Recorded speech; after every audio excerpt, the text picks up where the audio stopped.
The day I almost lost my family's land was the day I discovered I owned the entire valley. Linda Whitmore called the cops on my illegal cabin at 7 a.m. Police sirens cut through the morning mist, smoke from my chimney mixing with diesel exhaust. She had no idea that I didn't just own the land. I owned her mortgage, her husband's business lease, and the road she drove in on. 3 months of escalating harassment, noise complaints when I was dead asleep, structure violations on a cabin that existed before she was born, threatening letters demanding $500, 0 cents a day fines.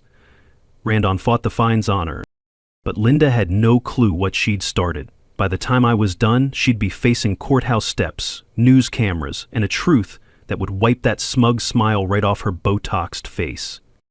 Where are you watching from? Drop a comment with your location. I want to know if HOA Karens are this bad everywhere. Let me take you back to where this all started. My grandfather bought 2,400 acres in Montana's Clearwater Valley back in 1963 for $800. $800!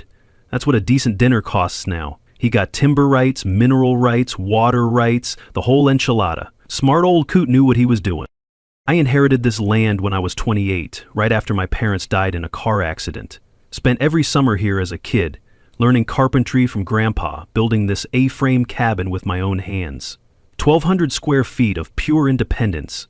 Solar panels, well water, composting toilet, completely off-grid and legal in every single way. After burning out in corporate software consulting, I chose the simple life.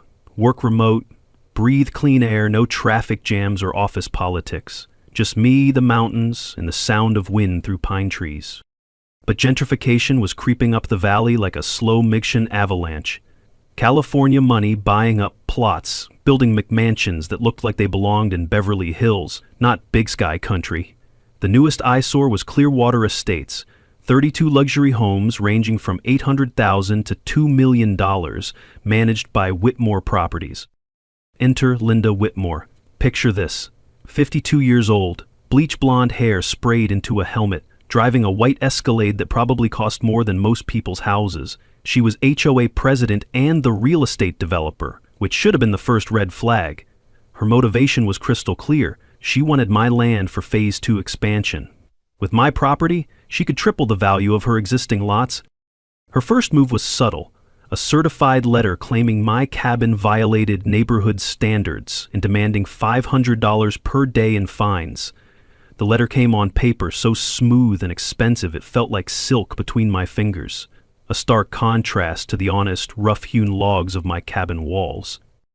When she showed up at my door for the first inspection, I'll never forget the sound of her stiletto heels clicking on my wooden porch boards like a woodpecker with anger issues. Her perfume was so overwhelming it mixed with the pine sap scent and made my eyes water. She stood there, with her pristine manicure, looking at my work-calloused hands like I was something she'd scrape off her shoe. "This structure is completely inappropriate for our community standards," she announced, waving one manicured finger at my cabin. "Ma'am," I said, keeping my voice level, "this cabin was built in 1995. Your community didn't exist until 2018. Her research must have confirmed what I already knew. My land wasn't technically part of her HOA. Grandpa's deed predated her development by 40 years, so Linda pivoted strategies. If she couldn't use HOA rules, she'd find any violation to force a sale. Building codes, health department, fire marshal, she was going to throw everything at me until something stuck. The smell of her cigarettes from her idling Escalade mixed with the pine-scented mountain breeze as she stood on my porch, plotting my downfall. She had no idea that every threat, every complaint, every legal maneuver was just digging her hole deeper. "You can't fight progress," she said with that fake smile real estate agents perfect in the mirror. "This valley is going to be developed whether you like it or not." I watched her drive away, her white Escalade kicking up dust on the gravel road my grandfather had built with his own hands. The sound of her engine faded into the distance, replaced by the whisper of wind through pine needles and the distant call of a hawk circling overhead. What Linda didn't know, what she couldn't possibly know, was that she'd just declared war on the wrong family. Grandpa hadn't just bought land, he'd bought power, and I was about to learn exactly how much power that was. Linda's first real shot across the bow came 2 weeks later. An anonymous tip to the county inspector about an unpermitted structure. I had to laugh. She wasn't even trying to be subtle anymore. Inspector Jake Morrison showed up on a Tuesday morning, apologetic but professional, good old boy with calloused hands and work boots that had seen actual work. Sorry about this, son. Got a complaint, have to check it out. You know how it is. No problem, Jake. Come on in. We walked through every inch of my cabin. Jake's flashlight beam danced across hand-fitted joints, proper electrical work, structural supports that could probably survive a tornado. His eyebrows kept climbing higher as we went. Hell, son, this place is built better than most houses in town. Who did the work? My grandfather and I. Took us 3 summers. Jake pulled out the original building permits from 1995, signed and stamped by his predecessor. Everything legal, everything documented, everything done right. Whoever called this in was either blind or lying, he muttered, making notes on his clipboard. But Linda wasn't done. The smell of her cigarettes lingered in the mountain air the next morning when I found her business card tucked under my windshield wiper. On the back, she'd written, "State Environmental Agency complaint filed. Illegal sewage disposal. You're done." He was escalating to state level, trying to overwhelm me with bureaucracy. Time for my counterpunch. I called my college buddy Marcus, who traded his environmental science degree for a law degree and now specialized in exactly this kind of harassment. Bring in a professional septic inspector, he advised. Document everything, and I mean everything. The septic inspection happened at 6 a.m. sharp. The rumble of the pump truck echoing across the valley probably woke every neighbor within 5 miles. But it was worth it. Professional analysis proved my system was cleaner than most municipal plants. The inspector, a weathered guy named Bob who'd been doing this for 30 years, whistled appreciatively. "Son, I've seen million-dollar homes with systems half as good as yours. Whoever complained about this doesn't know shit about shit, if you'll pardon the expression." But here's where it got interesting. Bob mentioned something that made my morning coffee taste a whole lot better. Funny thing is, we got another call this week about gray water discharge into Clearwater Creek. Traced it back to that new development up the road, Whitmore Properties, I think. While Linda was attacking my perfectly legal septic system, her own development was dumping contaminated water into the creek. The irony was so thick you could cut it with a chainsaw. Linda's harassment campaign had just exposed her own environmental violations. Marcus nearly choked on his coffee when I called him with the news. Here's something most people don't know. If your septic system was installed before 1990, you're grandfathered in under most state regulations, Marcus explained. Linda was about to learn that lesson the hard way. Jake Morrison stopped by later that week, ostensibly to deliver the official inspection report. Clean bill of health, system exceeds all requirements, but he lingered on my porch, accepting a cup of coffee and sharing what was really on his mind. 23 years I've been doing this job, he said, the pine-scented breeze carrying his words across the valley. Seen a lot of developers come and go, but I've never seen someone file this many bogus complaints in such a short time. You're the 3rd property owner she's targeted this month. That's when I realized this wasn't just about my cabin. This was about keeping corporate greed from destroying the last wild place my family had protected. Linda wasn't just trying to steal my land. She was trying to erase everything my grandfather had built. The sound of chainsaws echoed across the valley as I cut deadfall for winter firewood, a deliberate show of defiance. Each swing of the axe felt like a promise to Grandpa that I wouldn't let his legacy be turned into another strip mall. But this was just round 1. Linda's environmental complaint had backfired spectacularly, but I could already see her white Escalade parked at various county offices around town. She was planning her next move, and I had a feeling it was going to be bigger than building codes and septic systems. The evening air carried the scent of sawdust and engine oil from my work, mixed with the eternal smell of pine trees and mountain air. Somewhere in town, Linda was probably on the phone with lawyers planning her next assault. What she didn't know was that every attack just gave me more evidence of her pattern of harassment. I was starting to build a case that would make her previous schemes look like amateur hour. Linda's next salvo came through the fire marshal. Apparently my dangerous wood stove installation was now a threat to public safety. The woman had more angles than a geometry textbook. Fire Marshal Betty Chen arrived with a full inspection team, clipboards ready, looking like they were expecting to find a meth lab instead of a wood stove. Betty was all business, former military by the look of her posture, and not easily impressed by anyone's bullshit. "Show me what you've got," she said simply. What I had was showcase quality work. Copper pipes gleaming like new pennies, proper clearances that exceeded code by 6 inches, top-grade materials that cost more than Linda probably spent on her monthly Botox. Betty's team photographed everything, measured clearances, tested airflow. "Mind if we use these photos for training materials?" Betty asked. "This is textbook installation, better than most professional jobs I see."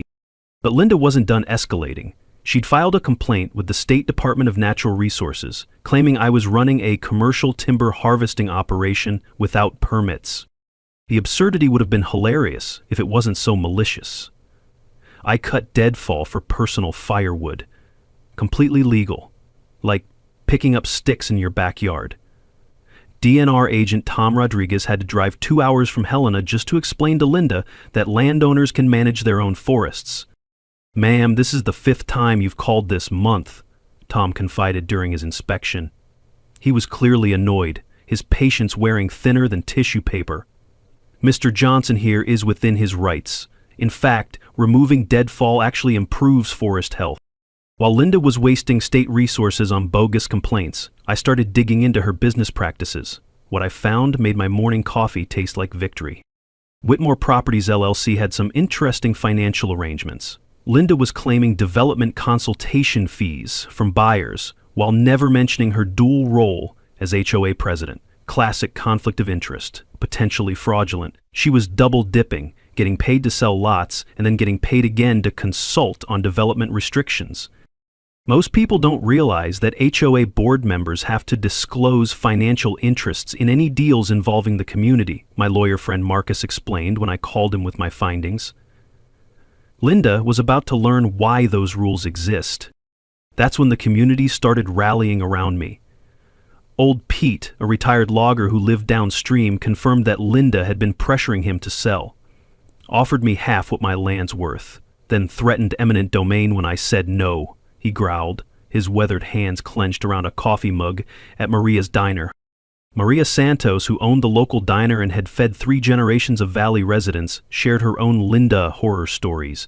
The bitter taste of her strong coffee matched the bitter taste Linda was leaving in everyone's mouth. "She's been spreading rumors about health code violations at my place. 30 years in business, never had a single complaint until she showed up." David Kim was the real surprise. New resident who'd bought into Linda's development, thinking he was getting a deal. Turns out he'd been overcharged by $50,000 for his lot, with Linda pocketing the difference through her consultation fees. The sound of my chainsaw echoing across the valley became a daily ritual, cutting firewood with deliberate defiance. Each log split with a satisfying crack that seemed to announce my intentions to the whole valley. The scent of sawdust mixed with engine oil in Old Pete's workshop, where we started planning our response. "You know what really gets me?" Pete said, running his thumb along the edge of a well-worn axe blade. "She comes in here from California with her fancy car and fake smile, thinking she can push around families who've been here for generations." Maria nodded, wiping down the counter with the kind of precision that comes from decades of practice. "My grandfather built this diner in 1952. Fed loggers, ranchers, people who worked with their hands. Now she wants to turn this whole valley into some kind of theme park for rich people." But Linda's harassment campaign was far from over. I could see her white Escalade parked outside the county courthouse most afternoons, no doubt cooking up her next scheme. The woman had more persistence than a telemarketer and twice the moral flexibility. What she didn't realize was that every government agency she called, every false complaint she filed, every threat she made was creating a paper trail that would eventually bury her. I was documenting everything, building a case that would make her previous harassment look like a friendly suggestion. The evening air carried the scent of wood smoke from my chimney, mixing with the eternal pine fragrance of the mountains. Somewhere in town, Linda was probably plotting her next move. But now I had allies, evidence, and a growing understanding that this fight was about more than just my cabin. This was about stopping a pattern of abuse that had been going on long enough. Linda's harassment campaign reached a new level of desperation over the next month. Daily wellness checks from the sheriff's department became my new normal. Bogus noise complaints when my cabin was dead silent. She even called Child Protective Services, claiming my unfit living conditions were endangering children, despite the fact that I lived alone and the nearest kid was 5 miles away. The breaking point came at 11 p.m. on a Tuesday. Deputy Johnson's cruiser came rumbling up my gravel driveway, red and blue lights cutting through the darkness like angry fireflies. The crunch of his boots on frost-covered ground announced another bogus call. "Domestic disturbance report," he said, clearly embarrassed. "Sorry, but I have to check." I stood there in my pajamas and bare feet, cabin dark behind me, no other soul within miles. "Deputy, do I look like I'm disturbing anyone but myself right now?" He sighed, making notes he probably wouldn't file. "I'm getting 2 to 3 calls per week, all from the same number. Between you and me, this is harassment, plain and simple." Linda escalated to the legal system, filing for an emergency injunction, claiming my threatening behavior at an HOA meeting I never attended. Small claims court on a Thursday morning. Linda arrived with an expensive lawyer in a suit that probably cost more than my truck. I represented myself with a manila folder. And the truth. The judge, a no-nonsense woman named Patricia Wells, looked about as impressed with Linda's theatrics as I was. "Your Honor," Linda's lawyer began, "my client fears for her safety due to Mr. Johnson's increasingly erratic behavior." I stood up, pulled out my phone, and projected security camera footage onto the courtroom wall, date and timestamps clearly showing I wasn't anywhere near the supposed meeting where I'd allegedly threatened her. Judge Wells dismissed the case in under 5 minutes. "Ms. Whitmore, I'm warning you about filing frivolous complaints. This court has better things to do. Time to bring in professional help." I hired private investigator Sarah Chen, no relation to the fire marshal, but equally no nonsense. What she found made Linda's harassment look like amateur hour. "Your Linda has a pattern," Sarah reported over coffee at Maria's diner. The PI's findings were spread across the worn wooden table like evidence in a murder case. "She's done this exact thing in 3 other communities, always targets landowners adjacent to potential developments." The pattern was crystal clear. Linda had been sued twice for HOA board conflicts of interest. Her real estate license was suspended in California for undisclosed dual representation. Most damning of all, she owed $180,000, 0 cents, in back taxes on her Montana properties. Here's a tip for anyone dealing with HOA harassment. Document everything with timestamps, Sarah advised, tapping her pen on a thick folder of evidence. Those records become crucial evidence when you need to prove a pattern of abuse. The community was rallying like I'd never seen. Old Pete revealed that Linda had tried to buy his land for half market value, threatening eminent domain when he refused. Linda told me the government would take it anyway if I didn't sell to her. Pure intimidation. Maria shared that Linda had been spreading rumors about health code violations at the diner, trying to pressure her into selling the building. 30 years feeding this community, and she wants to turn my place into a Starbucks? David Kim discovered he'd paid $50,000 over market rate for his lot, with Linda pocketing the difference through hidden fees. She called them premium location adjustments. I called them theft. The sound of gravel crunching under tires became Linda's calling card. Every time another sheriff's cruiser rolled up for another bogus call, I'd document the time, take photos, record conversations. My evidence folder was getting thicker than a phone book. Linda's smug expression in the courthouse hallway after her failed injunction attempt was captured perfectly on the security cameras. That look of entitled confidence would be wiped away soon enough. I found myself leaning against the rough bark of the old pine tree behind my cabin during strategy calls, the texture grounding me while I planned my next moves. The tree had weathered storms for decades, just like my family's hold on this land would weather Linda's assault. But Linda wasn't done. Her financial desperation was making her bolder, more reckless. The woman was doubling down on a losing hand, and I could practically smell the fear sweat through her expensive perfume during our chance encounters at the post office. What she didn't know was that every escalation, every false complaint, every desperate legal maneuver was just adding evidence to a case that would eventually destroy her. I was playing the long game, and Linda was too panicked to see the trap closing around her. The evening air carried the scent of pine needles and wood smoke, peaceful sounds of wind through the trees, replacing the chaos of Linda's harassment. But I knew this was just the calm before the storm, because I was about to discover something that would change everything. The game-changing discovery came while I was researching county records for my defense against Linda's latest bogus lawsuit. Sometimes the universe has a sense of humor. I was looking for ammunition to defend myself and instead found a nuclear weapon. Buried in the maze of county filing systems, I stumbled across something massive. Linda's development company had taken out a $2,300,000 0-cent construction loan in 2019. Standard stuff for a developer. But the collateral wasn't just her own land. It was a complex web that included future development rights across the entire valley. That's when I started digging deeper. My grandfather hadn't just owned his 2,400 acres. The old records revealed something that made my coffee cup freeze halfway to my lips. He owned the mineral rights under most of the valley, including Linda's entire development. But that wasn't the shocking part. The shocking part was what else I found. Grandpa held first mortgage position on 3 key properties that Linda had been using as leverage for her construction loan. Properties she claimed to own free and clear when applying for financing. How had this been hidden for so long? Grandpa's estate was complex, managed by an old-school attorney who died in 2018. The new estate lawyer had never fully explained the scope of my inheritance. County records were scattered across multiple filing systems, some dating back to territorial days, filed under different naming conventions. I spent 14 hours in the county records office, my eyes burning from reading microfilm and faded documents, but what I discovered was worth every minute of eye strain. Grandpa's 1963 purchase included all rights, appurtenances, and future development considerations, legal language from the 1960s that gave me veto power over any development affecting the watershed. The leverage bomb was incredible. Linda's entire development was built on land where I controlled mineral and water rights. Her construction loan was in default. She'd missed 2 payments during her harassment campaign against me. The bank was getting nervous about her ability to complete Phase 2, which required my land to be financially viable. When I finally reached the estate lawyer, grandson of Grandpa's original attorney, he confirmed my reading of the documents. "Your grandfather was smarter than most people realized," he said over the phone. "He specifically designed this structure to prevent exactly what Ms. Whitmore is attempting."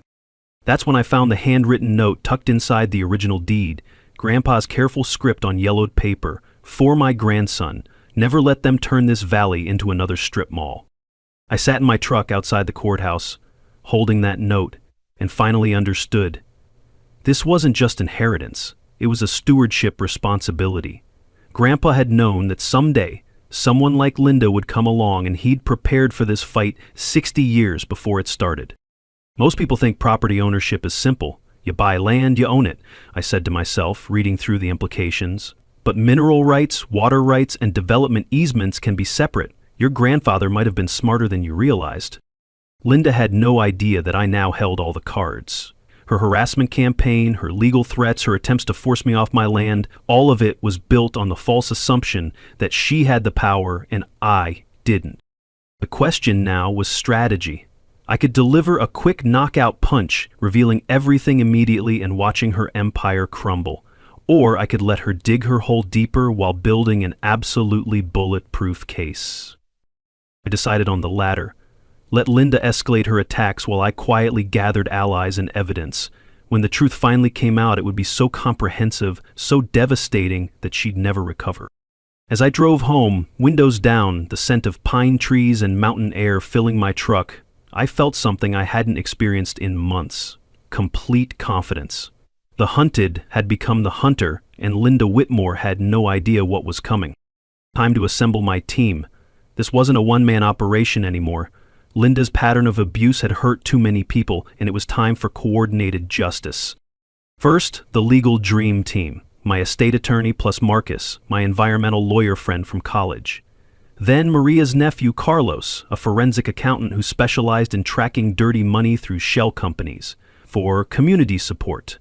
Old Pete, Maria, David, Kim, plus 3 other neighbors who'd been harassed by Linda's schemes. The strategy session happened at Maria's diner after closing time. Coffee brewing, pie cooling on the counter, legal documents spread across tables where 3 generations of locals had made important decisions. The worn wooden surface had absorbed decades of conversations, and tonight it would witness the planning of Linda's downfall. Phase 1, Marcus explained, drawing diagrams on napkins.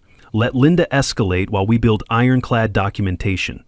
Phase 2, reveal just enough to make her desperate. Phase 3, public confrontation with full evidence and media present. The legal maneuvers began immediately, filing a quiet title action to clarify my comprehensive land rights. This would force Linda to respond in court, revealing her legal position. Environmental impact study request for Linda's Phase 2 expansion, knowing I had veto power. Formal complaint to the State Real Estate Board about Linda's undisclosed conflicts of interest. Carlos's forensic investigation revealed the scope of Linda's financial crimes. She'd been using HOA dues to pay personal legal bills. Classic embezzlement. She'd double mortgaged her own properties to fund the development. Most damning, her construction company had liens from unpaid subcontractors totaling over $300,000, 0 cents. In most Western states, mineral rights can be sold separately from surface rights, I explained to the group, coffee steam rising between us like incense. Always check your deeds language carefully. Your family might own more than you think. Community organizing kicked into high gear. Weekly coffee meetings at Maria's became strategy sessions. We established a shared legal fund for affected neighbors. Most importantly, we planned to attend the next HOA meeting in force. Linda wouldn't be able to intimidate a room full of united residents. My cabin became evidence central, security cameras at every angle, professional-grade audio recording equipment for all future interactions with Linda. I hired a professional surveyor to create detailed maps confirming my property boundaries and rights. Every conversation, every threat, every bogus complaint was documented with precision. HOA board members who profit from deals involving the community must disclose this. It's called fiduciary duty, Marcus explained during one of our evening planning sessions. Violations can mean personal liability for damages. The beauty of a quiet title action became clear as Marcus walked us through the process. This legal procedure forces everyone claiming rights to your property to prove their case in court. It's like clearing the air officially. Linda will have to respond, and when she does, her entire house of cards gets examined under oath. I found myself visiting Grandpa's grave more often during this planning phase, promising to protect the valley he'd preserved. The granite headstone was simple, weathered by mountain storms, but the man's legacy was more complex than I'd ever imagined. This fight wasn't just about property. It was about community values versus corporate greed. The scent of coffee and pie in Maria's kitchen became the backdrop for late-night strategy sessions. The sound of pens scratching on legal pads, the rustle of documents, the quiet determination of people who'd been pushed too far and were finally pushing back.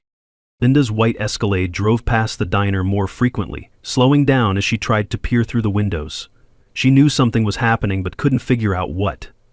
Her increasingly frantic behavior, calling county offices daily, showing up at city council meetings to complain about troublemakers, just added to our evidence file. The plan for the climax was elegant in its simplicity. Linda's annual HOA meeting was mandatory for all residents, the perfect venue for a public revelation with witnesses and potential media coverage. She'd present her Phase 2 expansion proposal, expecting easy approval from intimidated residents. Instead, she'd face a united community, armed with evidence, legal documentation, and the truth about her criminal activities. The setting would be the community center, neutral ground with media access, sheriff's deputies on standby for expected disruption. As I sat on my cabin porch that evening, watching the sun set over the valley Linda wanted to destroy, I felt something I hadn't experienced since this whole nightmare began. Anticipation. The hunted had become the hunter, the trap was set, and Linda Whitmore was about to walk straight into it. The evening air carried the eternal scent of pine trees, but underneath was something new, the smell of justice brewing. Linda's desperation reached new heights as her financial world started crumbling. Anonymous Craigslist ads appeared offering my abandoned cabin for $500, 0 cents per month rent. Fake social media profiles posted my address as a squatter location where people could camp for free. She even hired a private security company to patrol around my property line. The sabotage escalation was both pathetic and dangerous.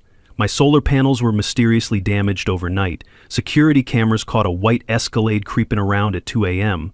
My driveway was blocked with no trespassing signs that I'd never posted.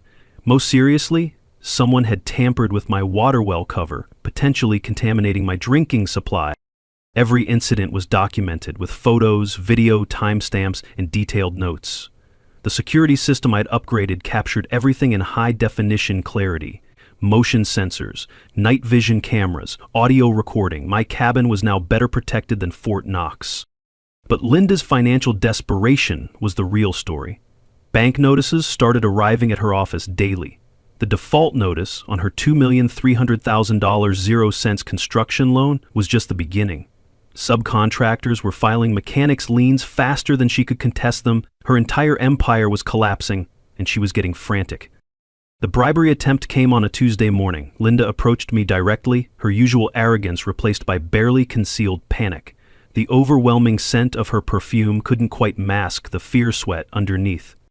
"Let's be reasonable here," she said, her voice pitched higher than usual.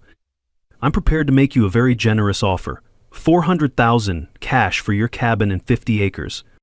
When I politely declined, she increased to $600,000, 0 cents, then $800,000, 0 cents. Her final offer made my morning coffee nearly shoot out my nose. $1,200,000, 0 cents, plus assumption of all legal fees. "I appreciate the offers, Linda," I said, audio recorder capturing every word.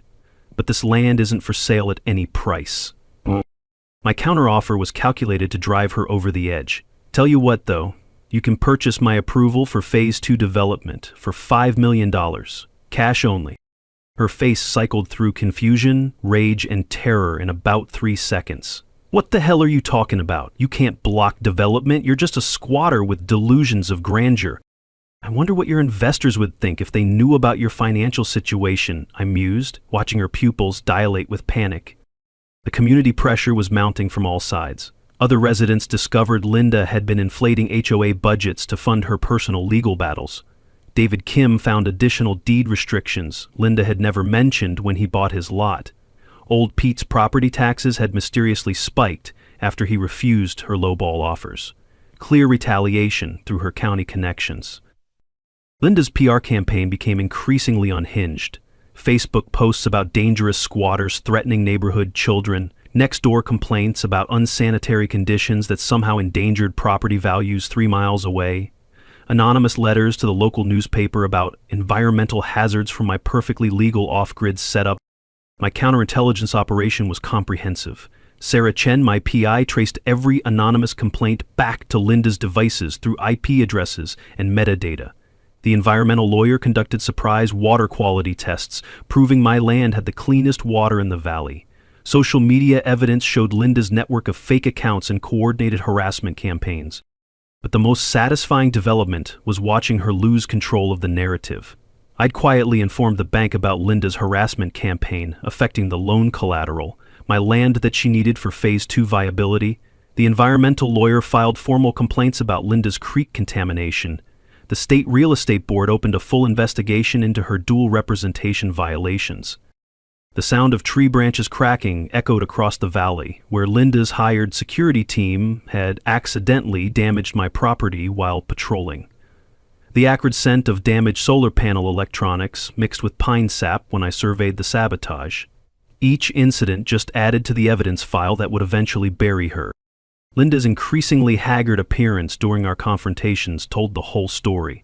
Designer clothes that looked slept in, makeup applied with a shaking hand, the white Escalade that now had a dent in the front bumper from her increasingly reckless driving. "If someone's harassing you about property rights, always check if they have financial motivation," I told Maria during one of our strategy sessions. "Desperation makes people do stupid things that leave evidence trails." The evening air carried the scent of wood smoke from my chimney, a deliberate signal that I wasn't going anywhere despite her escalating attacks. Somewhere in town, Linda was probably on the phone with lawyers, trying to find some legal loophole that didn't exist. What she didn't know was that every threat, every bribe attempt, every act of sabotage was just adding fuel to a fire that would soon consume her entire operation. The trap was nearly ready to spring.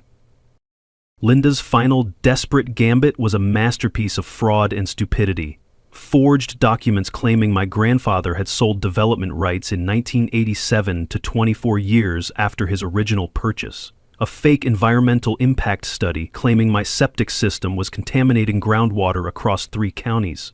And the crown jewel? An attempted restraining order claiming I'd threatened her with violence during a confrontation that never happened. The forgery unraveled faster than a cheap sweater. My estate attorney took one look at the supposed signature and started laughing. This isn't even close to your grandfather's handwriting. Whoever did this has never seen his actual signature. The notary stamp was even more ridiculous.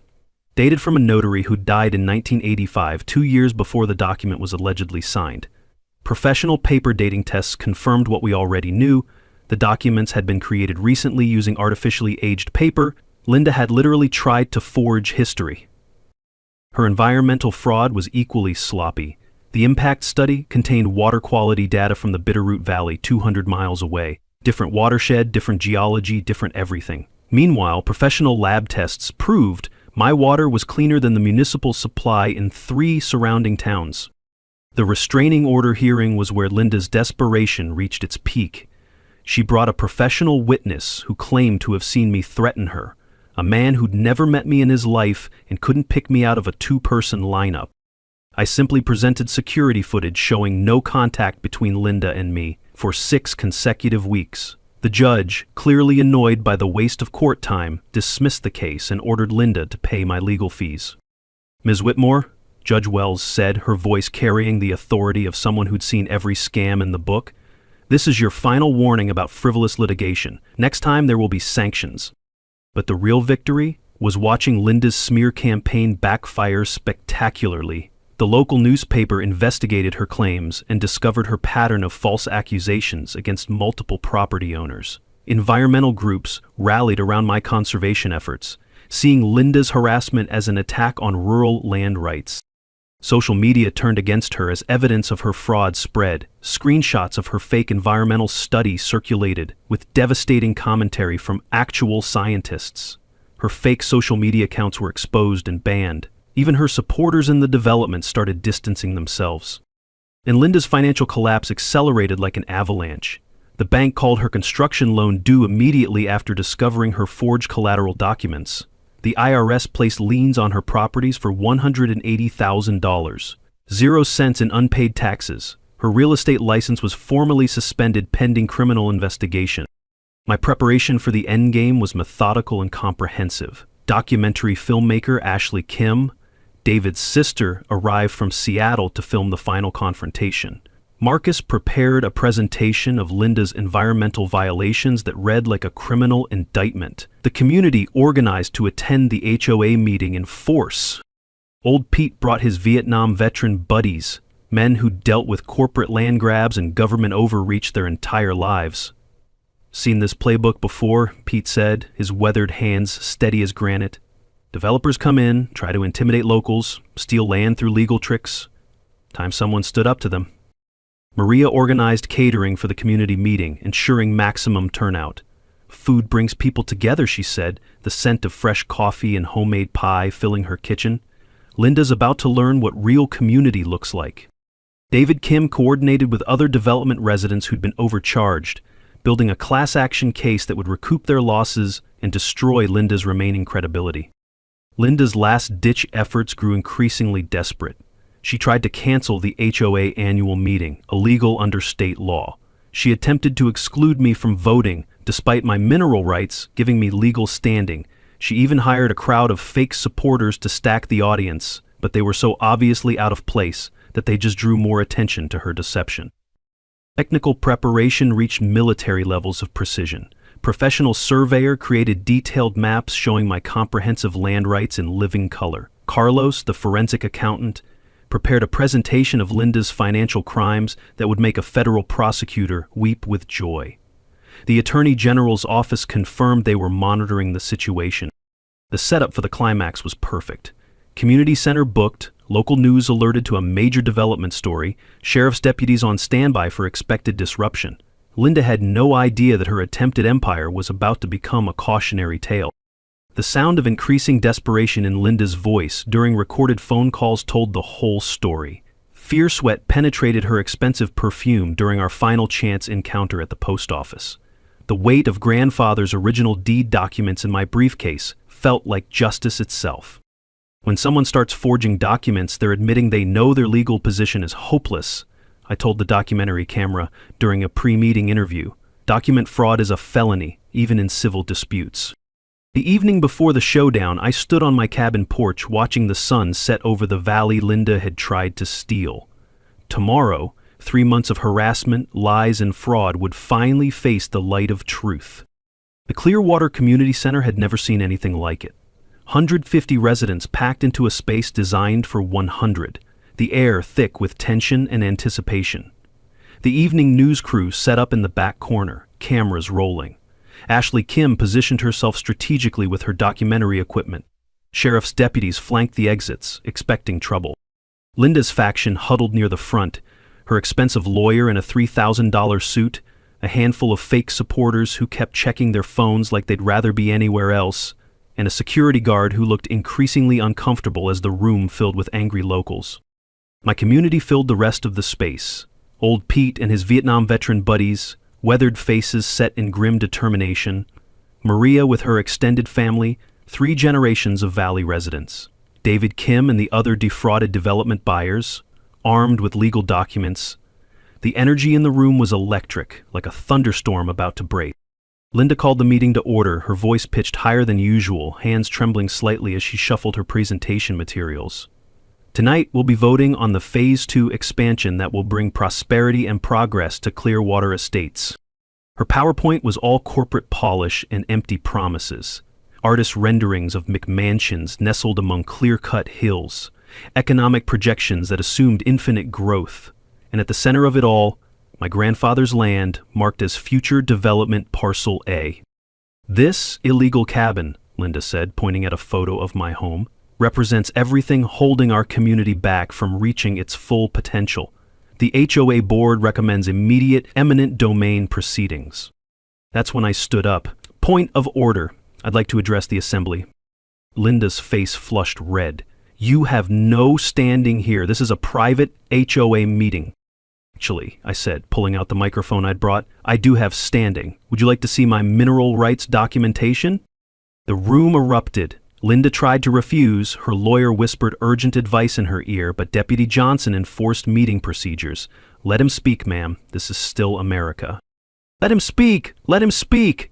The chant started with Pete's veterans and spread through the entire room until Linda had no choice but to step aside. I connected my laptop to the projection system and displayed grandfather's original 1963 deed on the wall. Ladies and gentlemen, Linda's been trying to steal land she never had any right to touch. The revelation hit like a physical force. I explained mineral rights, water rights, development restrictions, the comprehensive legal framework that gave me veto power over any development affecting the watershed. This woman has spent 3 months harassing me for land that I not only own, but that she needs my permission to develop around. Linda's desperation exploded. Those documents are fake. He's a squatter and an environmental terrorist. He's been threatening me for months. Really? I clicked to the next slide. Let's talk about threats. The evidence avalanche began. Marcus presented court-certified deed documentation. Carlos revealed Linda's embezzlement of HOA funds, her double-mortgaged properties, her unpaid taxes. The environmental lawyer showed photos of Linda's illegal creek contamination alongside lab results proving my water was cleaner than municipal supplies. But it was the community that delivered the real knockout punches. Old Pete stood up, his voice carrying the authority of 8 decades. Linda tried to cheat me out of my grandfather's land too, offered half what it's worth, threatened eminent domain when I refused. Maria was next. She's been using HOA money to pay her personal lawyers. 30 years I've been feeding this community, and she wanted to destroy my diner for a parking lot. David Kim's revelation stunned even me. She overcharged me $50,000 for my lot and called it a premium location fee, pure theft. Then came the mic drop moment. A man in a dark suit stood up from the back of the room. Ms. Whitmore, I'm Robert Chen from First National Bank. Your construction loan is in default and we're calling it due immediately. The room went dead silent. Your collateral is insufficient, and this gentleman owns the mineral rights under your entire development. Your Phase 2 expansion is financially impossible. Linda's meltdown was spectacular. She screamed about conspiracies and unfair treatment, threatened to sue everyone in the room, and in her rage accidentally admitted to forging the 1987 documents. "Those papers were perfect. You can't prove they're fake." Deputy Johnson stepped forward, notepad ready. "Ma'am, did you just admit to document fraud on camera?" The community vote was swift and merciless. Phase 2 expansion rejected 87% to 13% vote of no confidence in Linda as president, unanimous. Resolution supporting my conservation efforts passed by acclamation. As Linda was escorted out, still screaming threats and promises of revenge, I addressed the stunned audience. "Linda, you just threatened me in front of 150 witnesses and 3 cameras. I think you're done." The gasps from the audience, the sight of Linda's face cycling through rage and terror, the smell of tension sweat in the overheated room, it was the sound and smell of justice finally arriving. 1 week later, Linda Whitmore was arrested for document fraud and embezzlement. The sight of her in handcuffs on the evening news felt like the final chapter of a story that had consumed my life for 3 months. Her properties entered foreclosure proceedings. Her real estate license was permanently revoked. The woman who'd tried to steal my family's legacy was facing 5 to 10 years in federal prison. The legal resolution came swiftly. My quiet title action confirmed comprehensive land rights across the entire valley. Environmental violations resulted in a $500,000 0-cent fine against Linda's company, money that would fund watershed restoration for decades. The HOA dissolved Linda's development company contract and elected new leadership with Maria as president. But the real transformation was personal. I'd planned to live in the valley part-time, keeping 1 foot in the corporate world. Instead, I decided to stay permanently. This place wasn't just my inheritance anymore. It was my calling. I launched a conservation easement program protecting 1,800 acres of the most sensitive watershed areas. 3 neighboring families joined immediately, creating a buffer zone that would prevent future Linda Whitmores from destroying what took nature centuries to build. The program became a model for rural conservation across Montana. The community benefits multiplied like ripples in a pond. We established the Clearwater Valley Scholarship Fund using Linda's forfeited deposits, sending 3 local kids to college every year. The Conservation Trust protects the watershed for future generations while allowing sustainable forestry and responsible development. Our annual Harvest Festival celebrates community victory and traditional values. Last year, we had over 500 visitors supporting local businesses. Individual outcomes exceeded my wildest expectations. Old Pete's property values rose 40% due to conservation protections, securing his retirement after decades of hard work. Maria's Diner became the unofficial community center, thriving as the heart of our restored valley. David Kim not only recouped his overcharges through the class action lawsuit, but became one of my closest friends, and the conservation program's volunteer coordinator. 3 other communities contacted me about similar developer schemes, leading to a statewide network of rural landowner advocates. Ashley's documentary won the Regional Film Festival and raised national awareness about corporate land grabs in rural America. The state legislature introduced the Linda Law, preventing HOA conflict of interest abuse, real systemic change born from our local fight. Financial justice came full circle. Linda's seized assets partially reimbursed fraud victims, though money couldn't restore trust in the system. I purchased her foreclosed properties at auction, adding them to the conservation easement and ensuring they'd never threaten the valley again. The bank settled quietly, admitting inadequate due diligence and implementing stricter oversight procedures.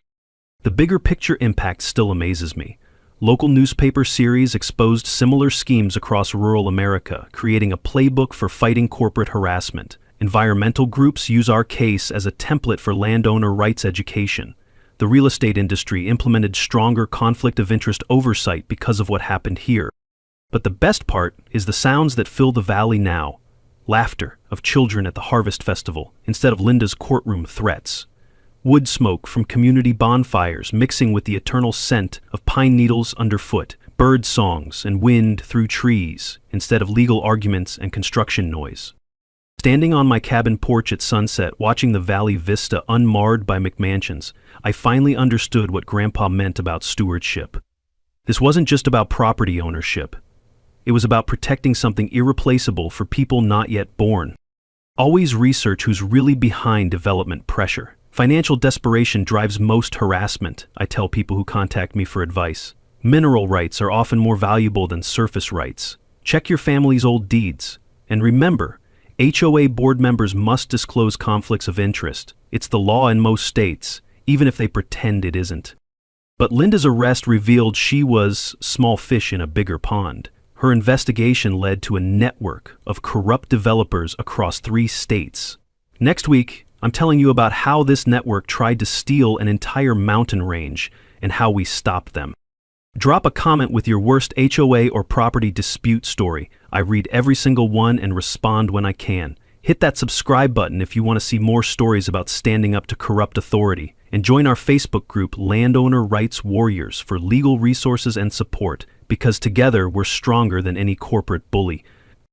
Grandpa, I kept my promise. The valley's safe.